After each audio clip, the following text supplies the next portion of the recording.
see my window, right? Yes, ma'am. Okay. So now class A, private ranges. First we'll see about private range. For class A, it is 10.0.0.0 to 10.255.255.255.0.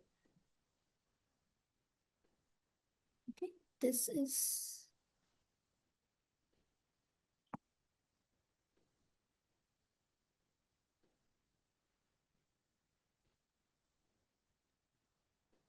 class A, private range. Class B, private range. 172.16.0.0 to 172.31.255.255.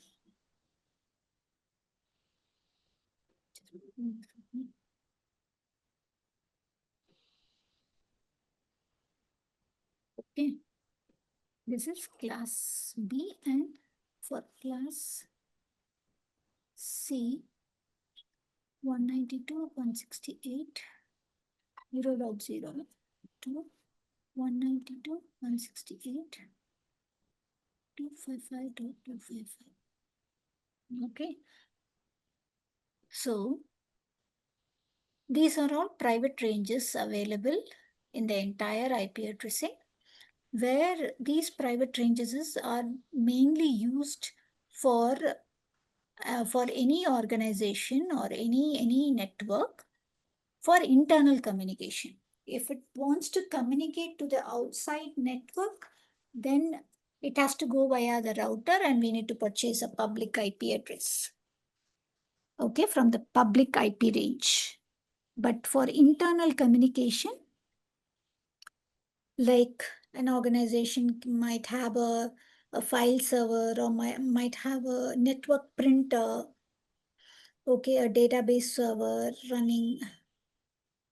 And yeah, for finance department, they will have some data storage in a specific server, which they need to upload all their bills and all. So for that purpose, for internal purpose, definitely they will take IP ranges from these private ranges only.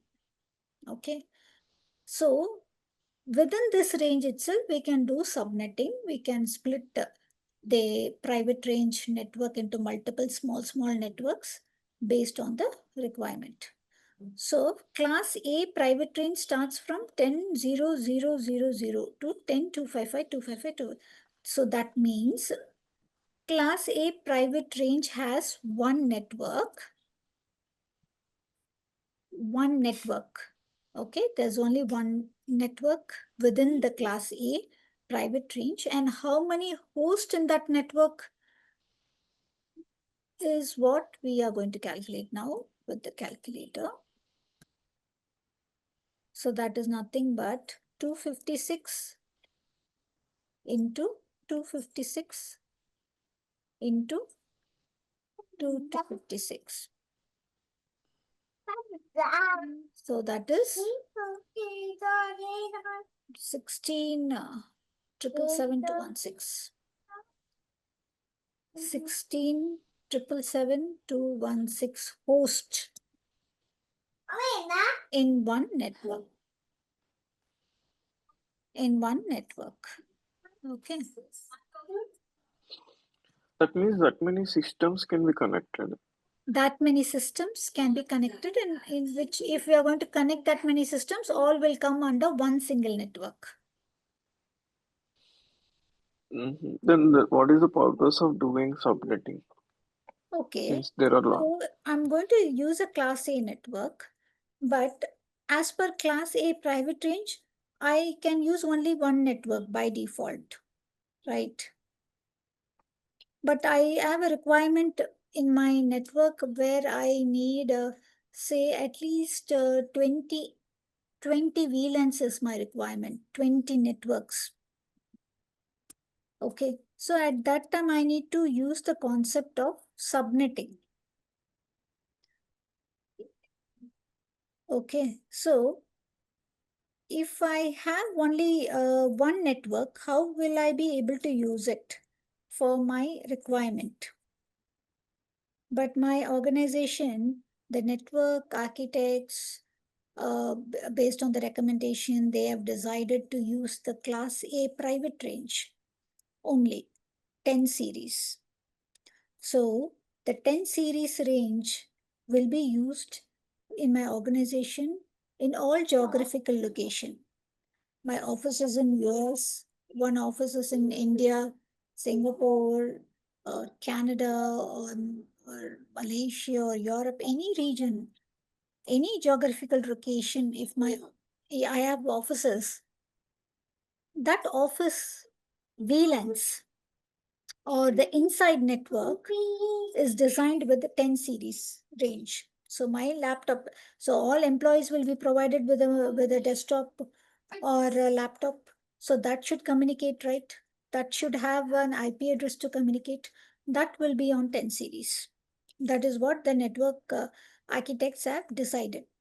Now, how are we going to use that 10 series? Are we going to use as one single network with this many hosts?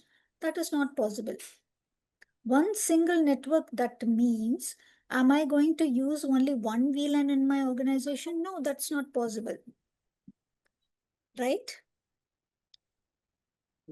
So I have to divide this /8 network into multiple VLANs. And if I'm going to use the same 10 series, for all my offices, it should not duplicate as well. Say in India, I have an office, I'm using 10.1.0.0. Okay. And there's an office in US, which I should not use the same 10.1 series. I should use a different series, 10.2 or something else different.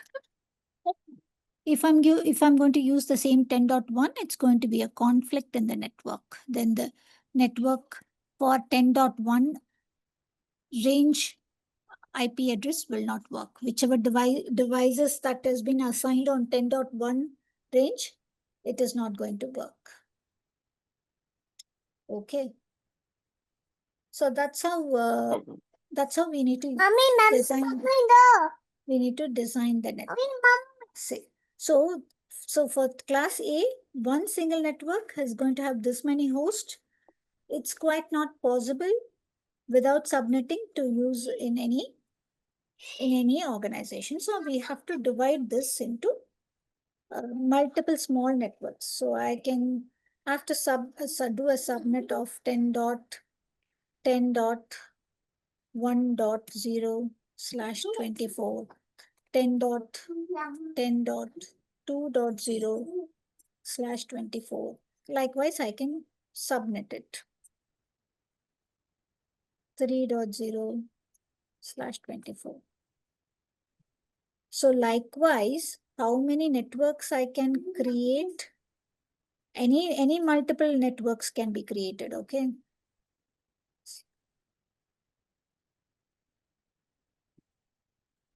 Well, 255.0/24 I can use. Correct? Yeah.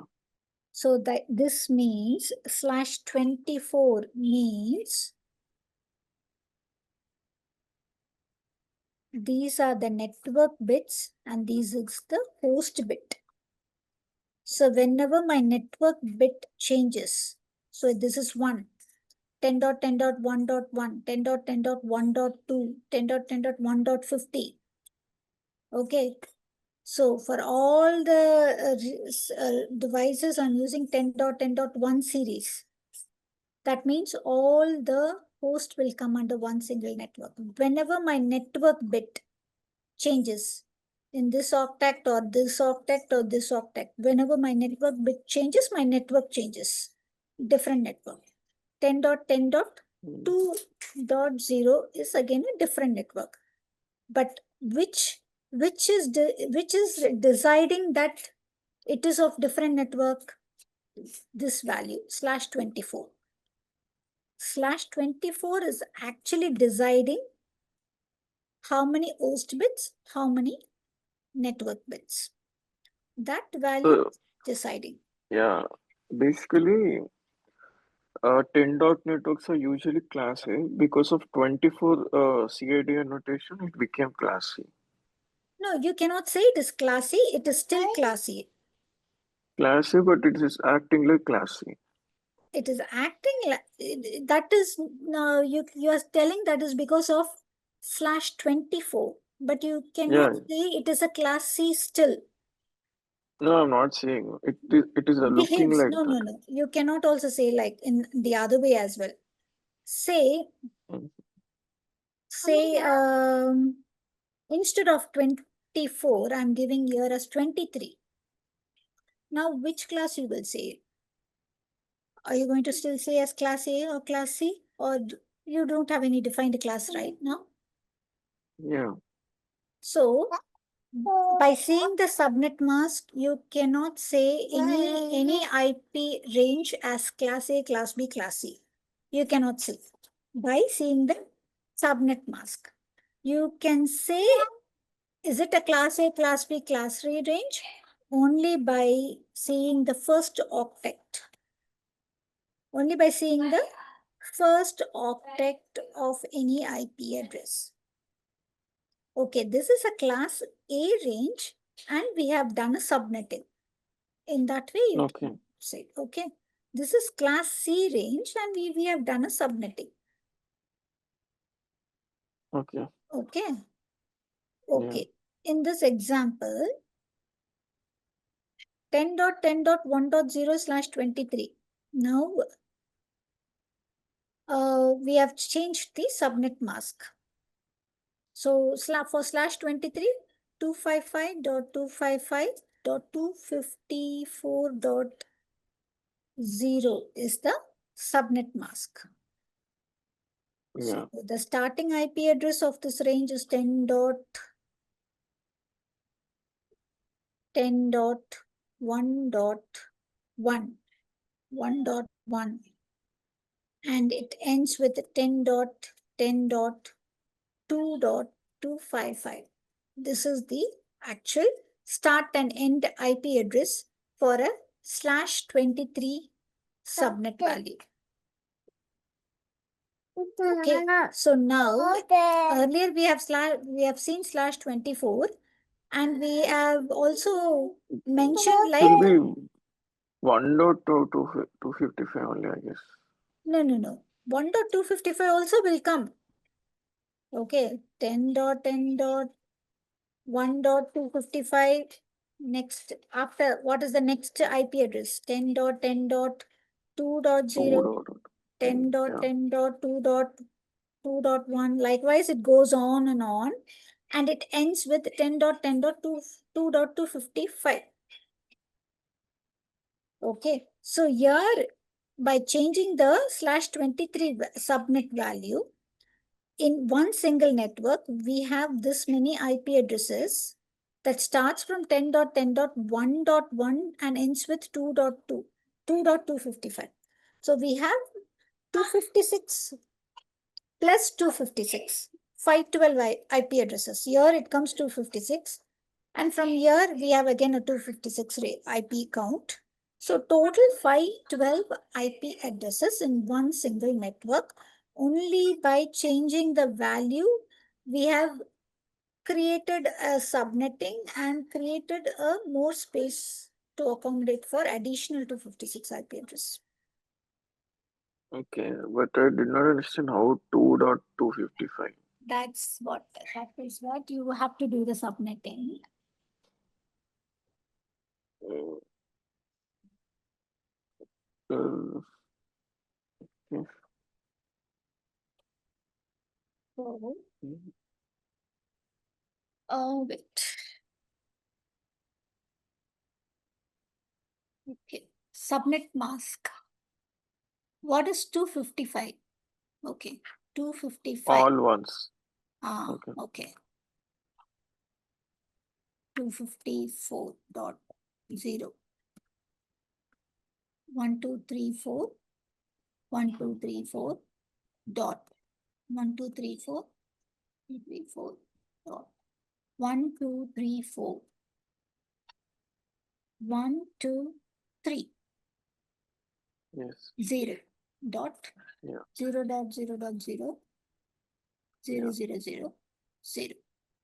Slow. So 254 is actually the representation comes like this. So now how many ones you have here? 1, 2, 3, 4, 23. 5, 6, 7, 8, 9, 10, 11, 12, 13, 14, 15, 16, 17, 18, 19, 20, 21, 22, 23. So this is 23. 23 ones. So slash 23, any value after slash the CIDR value, that is nothing but that many ones. Okay, that many ones means, so ones are network bits and zeros are host bits. Okay, simple. So slash 23, I'm going to put that many ones and remaining all are zeros. Right? Okay. Now, okay, 10 dot 1, no? So how you will represent 1? 2. 1 second.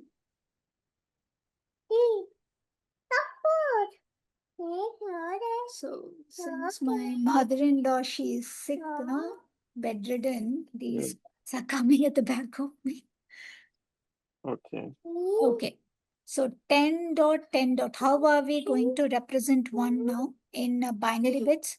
0 0 0 Last bit is 1. 0 0 1 dot 0 0 0. This is for 1 dot 0. Okay. 0.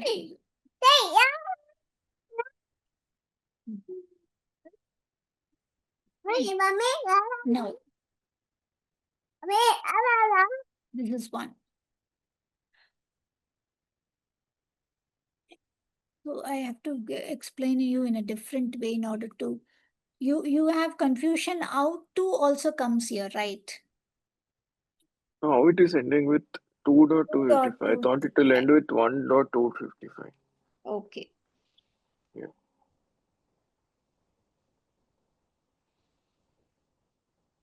Yeah. So whenever there's a change in the network bit, the network changes. Okay. So whenever there, so this is the subnet mask. Okay. So in this value, whenever there's a change in the network bit, the network changes. So this many networks. So that means this one should change, or this bit value should change, only then the network changes. Got it? Okay. In the subnet mask part, whenever the network bit changes, the network changes. Keep that in mind. Okay. Okay. So now, so 10 dot 10 dot 0 dot 0 dot 1. Okay. So this is 10 dot 10 dot 0, sorry, 0 0 0 0 0. So what would be the next value? 1 0? 1, 1. Yeah. No, you should not come here actually. Right?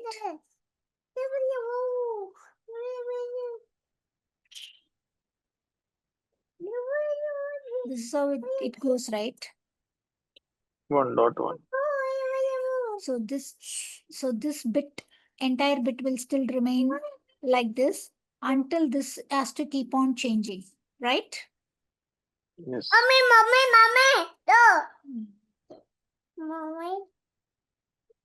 So at one point of time, what happens? 0 0 0 0 0 0 0 1 dot 111. All ones will come, no? If we Yes. keep on changing 10, 100, keep on changing, this point will come, right? Yes. Yes. One moment. So what is this? That is 1.255. 10 dot, sorry, 1.255, Yeah. right? Okay. Next, what's going to happen?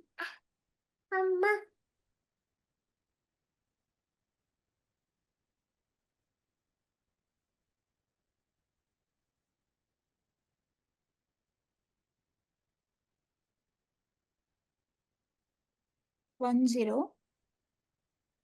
dot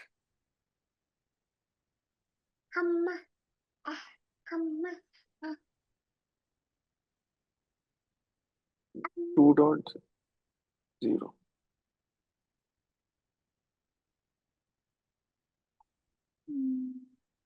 wait once again.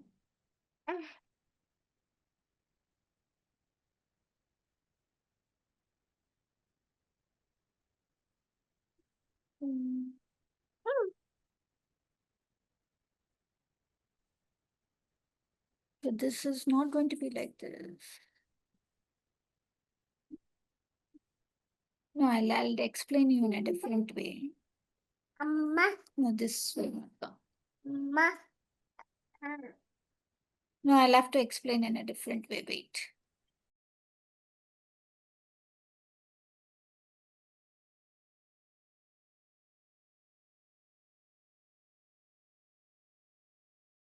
No, let me put it in a different way. Okay, tomorrow. I'll have to write and see. This is Okay. actually not the right way of doing it. But whatever I mentioned here is correct, but I'll explain you. Okay. This one Yeah. is correct. Okay. But I'll explain you. Yeah, that's fine. And I have some more topics. Maybe you can. I'll just tell you the topics that I want. Yeah. Currently, the VLAN part is fine. I'll just go through it. And I want to learn about what is OSPF internal and BGP external. Yeah, that we are going to do it in the upcoming classes. Yeah, yeah, I know, but I'm just saying the topics Okay, because okay. based OSPF. on based on this topics only, they're asking a lot of questions. I've just noted down so that I can tell you Okay. all the and HSRP and Yeah, HSRP again. Yeah. maybe tomorrow maybe we can have some brush up on HTTP also once. Which one? STPO, HT, yeah, spanning tree. yeah, I understood the topic, but the question difficulty level is very high. So, Okay. yeah, so just a brush up is will be good for me. Like a 10 minutes is enough for that. Okay. And and DNS, DHCP, and load balancers. Load balancers, I am not sure it will come in the Cisco's. Load balancer will not come. Okay, DNS, DHCP and all are server related. But DHCP, there's some set of configuration which can be done on the switch end as well, switch or router. See, DNS and DHCP is again a specific server. Domain naming system, dynamic Uh, host protocol. Daddy. Daddy. Chuppu pato. Mommy. So DNS and DHCP are server based only, but DHCP feature alone, we can do it, we can enable it in the router or switches. Similar okay. configuration what we do on the server end, no? Similar, Yeah. we can do it on the switch or router.